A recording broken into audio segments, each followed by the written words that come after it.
ये जो केरला आपको इतनी छोटी सी जमीन का टुकड़ा नजर आ रही है ना, इतनी बड़ी भारत के नक्शे में दरअसल बहुत ही बड़ी है, जिसके कण कण में प्राकृतिक सुंदरता बड़ी पड़ी हुई है। इसीलिए तो इसे गॉड्स ओन कंट्री यानी ईश्वर का अपना देश कहा जाता है। और इसी जगह को जब टूर एंड ट्रेवल्स वाले सिर्फ 12 रातें 13 दिन या 6 रातें 7 दिन या 9 रातें और 10 दिन में खत्म कर देते हैं ना, तो समझ लीजिए आप ठगे जा रहे हो। क्योंकि अगर सिर्फ दक्षिणी केरला को ही आप ले लो तो मिनिमम 6 दिन तो लग ही जाता है। फिर उसके बाद सेंट्रल केरला और नॉर्थ केरला भी तो है, उससे कैसे आप 4 दिनों में खत्म करोगे। तो अगली बार जब आप ट्रैवल वालों के साथ बैठते हो तो हमारे इस वीडियो को दिखाते हुए अपना केरला आइटिनरी को जरूर कस्टमाइज कर लीजिएगा।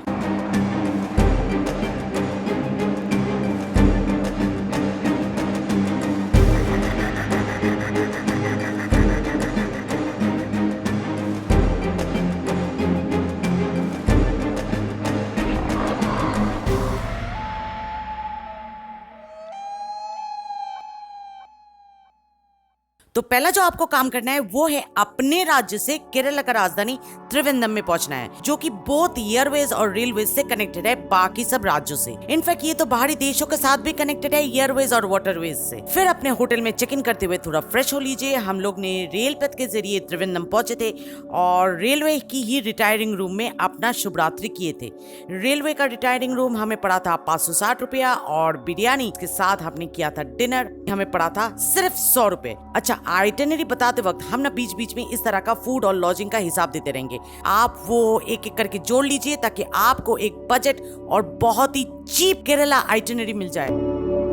अगले दिन यानी डे 2 आपका बहुत ही हेक्टिक होने वाला है, क्योंकि आज आपको तिरुवनंतपुरम की सारी टूरिस्ट स्पॉट्स कंप्लीट करना ही है। तो ये बहुत जरूरी बन जाता है कि आप बिल्कुल सुबह सुबह हो सके तो सुबह की 4 बजे उठकर अपने होटल रूम से निकल जाए श्री पद्मनाभ स्वामी मंदिर के दर्शन के लिए। और इस वक्त अगर आप सोच रहे हो कि इतनी सुबह सुबह आपको वाहन कैसे मिलेगी, तो त्रिवेंद्रम एक ऐसी जगह है ना कि आपको यहाँ पर 24/7 ट्रांसपोर्ट का सुविधा उपलब्ध है। आपको यहाँ पर आसानी से टैक्सी, कैब या ऑटो मिल जाएगा। इनफैक्ट यहाँ के ऐप में तो ओला ऑटो का भी फैसिलिटी अवेलेबल है। हमारी वाहन थी एक सिंपल ऑटो, जिसका भाड़ा पड़ा था 15 रुपए, क्योंकि मंदिर रेलवे स्टेशन के बहुत ही करीब में स्थित है। सिर्फ एक ब्रिज क्रॉस करना होता है।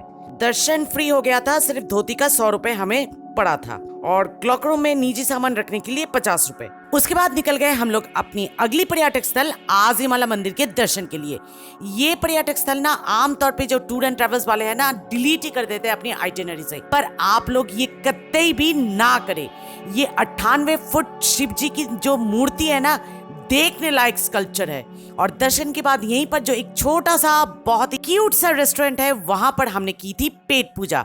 वो इडियप्पम और डोसा कुछ था, मतलब साउथ इंडियन डिश के साथ। और उसके बाद जो अगली पर्यटक स्थल है वो बहुत ही लोकप्रिय है और वो है पूवर बैकवाटर में बोटिंग। जो भी यात्री आप पहली बार बैकवाटर की एक्सपीरियंस कर रहे हैं ना, उन लोगों के लिए तो ये बहुत ही अनोखा अनुभूति होगी कि किस तरह उल्टी दिशा में बहती हुई पानियों में नारियल के खेतों के बीच से, मैंग्रोव फॉरेस्ट के बीच से होकर गुजरकर फाइनली अरेबियन सी को देखना, ये बहुत ही असाधारण नया अनुभूति होगा। इसे मिस ना करें। इस 1 घंटा का बोटिंग हमें पड़ा था सिर्फ 1000 रुपए पर हेड।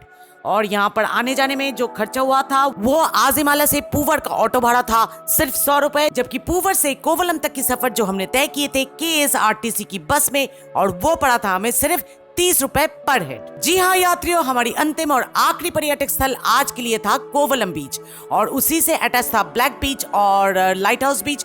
सो एक साथ ही हम लोग ने ये तीनों बीचेस देख लिए। क्लियर क्रिस्टल साफ सुथरा समंदर का पानी, विदेशी पर्यटकों का सनबाथ लेना और बहुत सारे क्यूट और छोटे छोटे कैफेज, यही है इस कोवलम बीच का स्पेशलिटी। और लाइट हाउस से जो दृश्य हमें देखने को तो मिला था वो तो ऑसम, अतुलनीय। और यहीं पर है आप लोगों के लिए हमारी इस वीडियो का पहली सलाह यानी टिप्स। कोवलम बीच में उसी वक्त जाइएगा जब सूरज मध्यम हो, मतलब ज्यादा तेज ना हो, या शाम के वक्त, क्योंकि अगर आप दोपहर के समय चले गए ना तो आप वहां पर भुट्टा बन जाओगे। इतनी गर्मी होती है इवन दिसंबर और जनवरी महीने में भी। और दूसरी बात यह है कि हमने तो आपको अपनी क्रोनोलॉजिकल आइटिनरी समझा दी है कि कैसे पहले श्री पद्मनाभ स्वामी मंदिर कंप्लीट करनी है, फिर अजीमला मंदिर, फिर पूवर बैकवाटर, फिर कोवलम बीच, ब्लैक बीच और लास्ट में लाइट हाउस बीच करनी है। पर आप अगर चाहो तो इसका हेर फेर कर सकते हो, पर जो भी करो हमारी टिप्स नंबर 2 आप लोग के लिए ये है कि लाइट हाउस बीच हमेशा ऑलवेज अंत में ही रखिएगा, क्योंकि वहां से सनसेट ना बहुत ही अच्छा दिखता है। इसी तरह हमारी डे 2 केरला में खत्म हुई और रात्रि का निवास स्थान हमारी थी जापानीज कैप्सूल होटल। बहुत ही अनोखा नया एक्सपीरियंस था हमारे लिए कि किस तरह एक छोटा सा पॉट के भीतर इंसान एक सारा रात गुजार सकता है और वो भी बिना दम घुटे। बहुत ही अमेजिंग एक्सपीरियंस था। आप भी चाहो तो लिंक ऊपर आई बटन में है, उसे क्लिक करके ये वीडियो पूरा देख सकते हो। 600 रुपए प्रति पॉड गोआईबीबो के ऐप से जाकर हम लोग ने बुकिंग किए थे, पर अगर आप डायरेक्टली इनके वेबसाइट में जाकर बुकिंग करते हो तो आपको घंटे के हिसाब से काफी सस्ता पड़ जाएगा। 200, 250, 300 या 400 में भी आपको मिल जाएंगे एक एक पॉड। डे 3 यानी केरला में तीसरा दिन हमारी उतनी हेक्टिक थी नहीं, क्योंकि हमें सिर्फ त्रिवेंद्रम से पहुंचना था वारकला, और वो भी सिर्फ लोकल रेलवे गाड़ी से, जिसका भाड़ा हमें पड़ा था सिर्फ 45 रुपए। और वारकला शिवगिरी स्टेशन से अपने होटल तक का ऑटो भाड़ा पड़ा था हमें सिर्फ 65 रुपए। पर अगर आपके पास अपनी निजी वाहन हो जो आपने रेंट पे लिया है तब तो कोई बात नहीं, कोई गल नहीं। बस इतनी सी बात का ख्याल रखिएगा कि आप सूर्य अस्त से पहले वारकला पहुंच जाओ, ताकि आप वहां के जो छोटे छोटे अनगिनत कैफेज और रेस्टोरेंट्स है वहां पर बैठकर जो अमेजिंग सनसेट है वो आप देख पाओ, और वारकला का जो पार्टी लाइफ, नाइट लाइफ है उसे अपने रोम रोम में महसूस कर पाओ। ऐसे आपकी थोड़ी सी जानकारी के लिए हम ये बता देना चाहते हैं कि वारकला एक प्लेटो है, पर्वत नहीं, जिस प्लेटो को प्रकृति अचानक से बीच में से काट दिया है ताकि पर्यटक ऊपर खड़े होकर जस्ट अपने पैरों तले नीचे समुंदर देख पाए। किसी भी अन्य प्लेटो से जो ऊपर से धीरे धीरे ढाल होते होते नीचे समुंदर में जाकर खत्म होता है, वारकला ऐसा बिल्कुल भी नहीं है। तो इसलिए ये बहुत ही जरूरी बन जाता है कि आप वारकला को अपनी आइटिनरी में जरूर शामिल करें। हम लोग यहाँ पर रहने के लिए चुना था एक हॉस्टल, जिसका पर बेड हमें पड़ा था सिर्फ 580 रुपए। ऐसे यहाँ पर सी फेसिंग होम स्टेज और होटल्स भी है, जो थोड़ा सा कॉस्टली तो पड़ जाएगा, पर आपको जो मिलेगा वो है समुंदर का व्यू। और अगर खाने पीने की बात करें यहाँ पर, तो उसका तो कोई भी टेंशन मत लीजिएगा।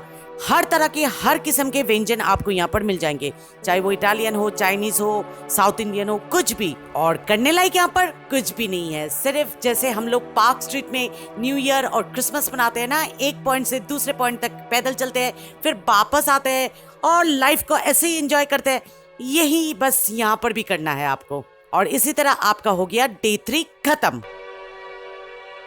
चौथा दिन आपको बहुत ही जल्दी जल्दी अपना यात्रा शुरू करना है, क्योंकि आज आप तिरुवनंतपुरम जिला छोड़कर प्रस्थान करने जा रहे हो केरला की कोल्लम जिले में, जहां आपको रामायण की उस पौराणिक पक्षी जटायु जी की एक ऐसी सुंदर, अद्भुत, विशाल मूर्त देखने को मिलेगी ना कि आप स्तब्ध रह जाओगे। जी हाँ यात्रियों, बात हो रही है उस जटायु पक्षी की जिसका अनुदान रामायण में सुनहरे अक्षरों से लिखा गया है, जो एक औरत का मान बचाने के लिए अपना प्राण तक भी बलिदान दे दिया था। और यहाँ पर आप लोगों के लिए हमारा चौथा टिप्स ये है कि याद से छतरी जरूर ले जाइए यहाँ पर, क्योंकि यहाँ पर कोई भी शेड नहीं है, कभी भी बारिश होती है केरला में, और धूप तो बहुत ही है। तो इन सब से बचने के लिए एक छतरी इज अ मस्ट। यहाँ का एंट्री फी है सिर्फ 325 रुपए, और वारकला से यहाँ पर आने जाने का खर्चा हमें पड़ा था ऑटो में सिर्फ 725 रुपए पर हेड।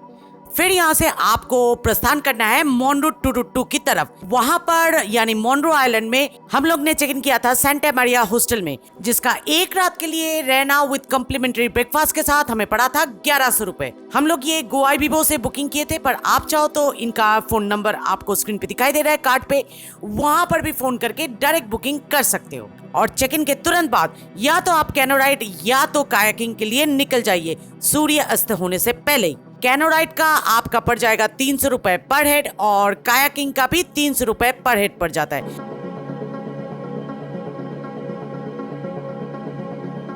अच्छा, यहाँ पर एक चीज हम आप लोगों को बताना चाहते हैं कि मोनरू टुरुट्टू स्टेशन से मोनरू आइलैंड की जो भी आप होटल या होम स्टे या हॉस्टल में रहना चाहते हो, वहां तक का जो सफर है वो ऑटो भाड़ा हम लोगों का पड़ा था 100 रुपए।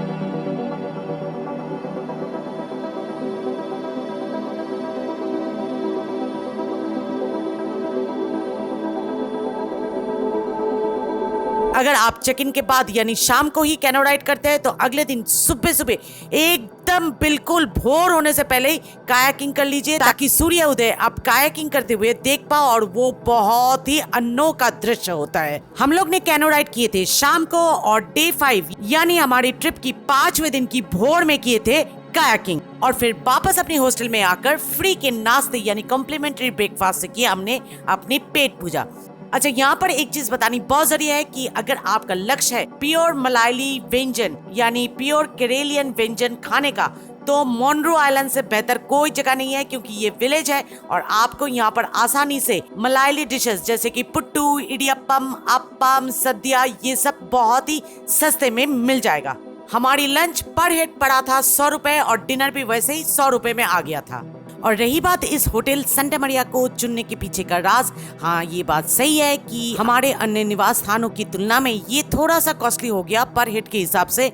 फिर भी हमने इसको चुना इसलिए क्योंकि पहले तो ये कि ये अष्टमुदी बैकवाटर लेक फेसिंग है, दूसरा यहाँ पर बहुत सारे हैमॉक्स है, तीसरा यहाँ कम्प्लीमेंट्री ब्रेकफास्ट उपलब्ध है, और चौथा यहाँ से कैनो राइड शुरू होता है। इसके अलावा भी इसकी बहुत सारी विशेषता है जो हमने इस वीडियो में विस्तार से बताया। आप चाहो तो लिंक को क्लिक करके इस होटल के बारे में पूरा जानकारी हासिल कर सकते हो। अब समय हो चला था अपनी बोरिया बिस्तर बांधकर मोनरो आइलैंड से निकलने का, इसलिए हमने ऑटो वाले को 100 रुपया देकर अपनी हॉस्टल से चले गए रेलवे स्टेशन, और वहां जाकर हमें पता चला कि कोई डायरेक्ट ट्रेन मोनरोटुरु से एलिप्पी के लिए तो है ही नहीं। हमें एक ब्रेक जर्नी करना पड़ा, यानी मोनरोटुरु से एक ट्रेन लेकर कोल्लम स्टेशन आना पड़ा, और कोल्लम स्टेशन से फिर दूसरा ट्रेन पकड़ के एलिप्पी आना पड़ा। यहीं पर आप कह सकते हो सस्ता 3 अवस्था हो गया, क्योंकि अगर हमारे पास अपनी निजी रेंटेड वाहन होती तो हम डायरेक्ट एलिप्पी पहुंच जाते। खैर, मोनरोटुरु स्टेशन से कोल्लम स्टेशन का भाड़ा पर हेड पड़ा था हमें 30 रुपए, जबकि कोल्लम स्टेशन से एलिप्पी स्टेशन का भाड़ा हमें पड़ा था 60 रुपए, यानी पर हेड 100 रुपए में काम निपट गया। अब बात कर लेते हैं एलिप्पी के बारे में। एलिप्पी केरला का आलप्पुझा जिले का एक बहुत ही नामचीन पर्यटक स्थल है, जहां पर करने लायक 2 काम बहुत ही महत्वपूर्ण है। एक तो आप एलिप्पी बीच में घूम सकते हो और वहां का लाइट हाउस में चढ़कर एलिप्पी बीच को बहुत ही अच्छी तरह देख सकते हो, पर हम लोग ने ऐसा नहीं किया क्योंकि हम लोग बहुत ही टायर्ड हो गए थे। हम लोग ने स्टेशन से ऑटो वाले को 70 रुपया पर हेड देकर अपनी होम स्टे में पहुंचे, and we called it for a day, क्योंकि कल हमारी साउथ केरला टूर की आखिरी दिन है और हमें इसका फुल उपयोग करना था। साउथ केरला ट्रिप की 6ठे दिन हम बहुत ही एक्साइटेड थे, क्योंकि आज हम फाइनली करने जा रहे थे केरला के सबसे बड़ा बैकवाटर लेक वेम्बनाड लेक में बोटिंग यहाँ पर आमतौर पे एक जैसा ही होता है। एलिप्पी शहर से शुरू होकर आजू बाजू के कोई भी एक गांव में इन लोग ले जाते हैं, थोड़ा सा घुमाते हैं, फिर वहाँ पर लंच करवाकर उन लोग वापस एलिप्पी शहर में ले आते हैं। फर्क जो यहाँ पर है वो है टाइप्स ऑफ बोट्स का। अगर आपका बजट 6 से 8 हजार तक का है तो आप इस तरह के नाव में बोटिंग कर पाओगे 3 घंटे के लिए विद दोपहर का भोजन, जो कि हमारी टीम के बाकी मेंबर्स ने किए थे with mister Amit. Phone number ऊपर दिया हुआ है, आप कांटेक्ट कर सकते। पर अगर आपका बजट 12 से 15 हजार तक का है तब तो आप इस तरह के लग्जरी नाव में बोटिंग कर पाओगे विद नाइट स्टे, जिसमें आपका दोपहर का भोजन, शाम का नाश्ता, रात का भोजन और सुबह का नाश्ता भी रहेगा। पर क्योंकि हमारी चैलेंज इस बार ये थी कि हम पूरा केरला ट्रिप बहुत ही सस्ते में बजट में ले आएंगे, तो इसलिए हम हो गए गवर्नमेंट फेरी में सवार। जी हाँ, वही फेरी के मैं बात कर रही हूँ जो हर एक फेरी घाट से एक पैसेंजर उठाते हैं और फिर दूसरे फेरी घाट में पैसेंजर छोड़ते हैं और इसी तरह आगे बढ़ते हैं। एक गांव में जाते हैं, फिर थोड़ी देर रेस्ट के बाद वापस आते हैं वही पैसेंजर उठाते हुए और ड्रॉप करते हुए। तो ये पूरा हमारी जो बोटिंग थी एलिप्पी की वेम्बनाड लेक में वो थी 3 घंटे का, पर हमारा खर्चा हुआ सिर्फ 40 रुपया आने जाने में, और बीच में हम लोग ने लंच किए थे वो हमारा पड़ा था सिर्फ 50 रुपए पर हेड, मतलब एक्सट्रीम बजट। खैर, अभी समय हो चला था दक्षिणी केरला को टाटा बाय बाय करते हुए सेंट्रल केरला की तरफ बढ़ने का। तो हम लोग ने KSRTC की बस के माध्यम को अपनाया और एलिप्पी से प्रस्थान करते हुए हम पहुंचे केरला का और एक जिला इडुक्की की टेकरी में। आप लोग भी अगर चाहो तो यहाँ से सेंट्रल केरला की तरफ आगे बढ़ सकते हो या अपना रुख मोड़कर त्रिवेंद्रम में वापस आकर या तो रेलपथ या तो हवाई विमान से अपने होम टाउन के लिए निकल सकते हो। आप जो भी करें, एक बात का ध्यान जरूर रखिएगा कि ये जानकारी वाला वीडियो हमें बनाते हुए बहुत ही मेहनत लगी, तो इस मेहनत को आप अगर थोड़ा सा भी सराहना देना चाहते हो तो जरूर हमारे इस वीडियो को एक लाइक देते हुए हमारी चैनल टिप्स टू ट्रैवल को सब्सक्राइब करने में बिल्कुल भी हिचकिचाइएगा नहीं। Click to see the next video and happy journey.